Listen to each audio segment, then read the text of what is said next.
তার আগে লালবাজারের ছবি একবার দেখতে চাইবো। পড়ুয়ারা বেরিয়েছে। আমাদের সাথে আমাদের ডেপুটেশন সম্বলিত যে কপি, সেই কপি আমরা তার হাতে তুলে দিই। এই তার ডেপুটেশন কপি। সেখানে আমরা তাদের পরিষ্কার যে 9, 10 তারিখ এবং 12 এবং 14 তারিখের যে আরজি করের বুকে যে ঘটনা ঘটেছে, তার জন্য আমরা তার রেজিগনেশন দাবি রেখেছি। তাহলে এই রেজিগনেশনের যে ডেপুটেশন সম্বলিত কপি, সেটা তার সামনে পড়া হয়। পড়ার পর এই বিস্তারিত পয়েন্টগুলো নিয়ে আমরা তার কাছে জানতে চাই যে তার এই বিষয়ে বক্তব্য কী ছিল। 14 তারিখের ঘটনা সম্পর্কে তিনি স্বীকার করেছেন, 12 তারিখের ঘটনা সম্পর্কে তিনি স্বীকার করেছেন যে এটা তাদের টোটাল পুলিশ ফেলিওর বলে তিনি মেনে নিচ্ছেন। মেনে নিয়ে তিনি যেটা বলেছেন যে স্যার, আমাদের যে জায়গা, যে ক্রাইম সিন তদন্ত করার ব্যাপারে যে প্রশ্ন, দ্বিতীয়ত হচ্ছে যে এফআইআর করতে দেরি হলো কেন, এভিডেন্স ট্যাম্পারিং নিয়ে যে প্রশ্ন, এই প্রশ্নগুলো নিয়ে ডিটেলস আমরা আলোচনা করি। এই আলোচনার সদুত্তর এবং সদর্থক কোনো পদক্ষেপ আমরা সিপির কাছ থেকে পাইনি। আমরা আমাদের যে ডিমান্ড ছিল, সেই ডিমান্ডে এখনো আসছি। আমরা ডেপুটেশন সম্বলিত কপি দিলাম এবং এরপরও আমরা বলছি পরিষ্কারভাবে যে নৈতিক দায়ভার, যে ঘটনা ঘটেছে আরজি করের বুকে, তার নৈতিক দায়ভার নিয়ে সিপির পদত্যাগ করা উচিত বলে আমরা মনে করি।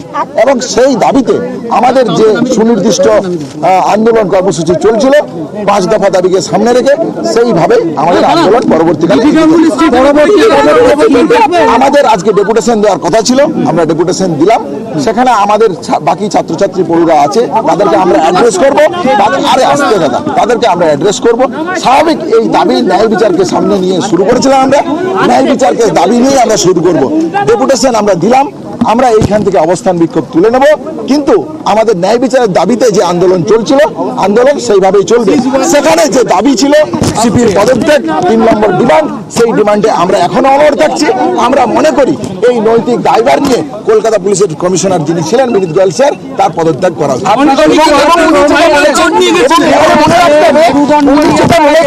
উনি যেটা বলেছেন যে আমরা ওনাকে শেষে প্রশ্ন করি যে উনি কি এই ঘটনার পার্সোনালি উনি কি নৈতিক দায়ভার নিচ্ছেন, তাতে উনি উত্তর দিয়েছেন যে উনি নিজের কাজে সন্তুষ্ট। তবে উনার কোনো ঊর্ধ্বতন কর্তৃপক্ষ যদি মনে করেন যে তিনি তার কাজে ফেল করেছেন এবং তাকে যদি তার পদ থেকে সরিয়ে দেওয়া হয়, তাহলে সেই দাবিও উনি হাসি মুখে মেনে নেন। আপনাদের দাবি সিপি মানেননি না, আমাদের দাবি, ওনার মনে হচ্ছে যে ওনার কাছে উনি সন্তুষ্ট।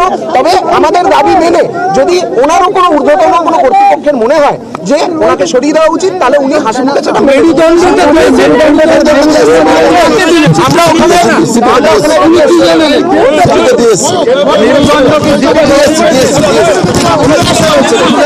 আমরা সরাসরি 21 জন ভিতরে গিয়েছিলেন। তারা সেখানে গিয়ে পুলিশ কমিশনার বিনীত গোয়েলের পদত্যাগের দাবি করে যে চিঠি দিয়েছেন, তার পরিবর্তে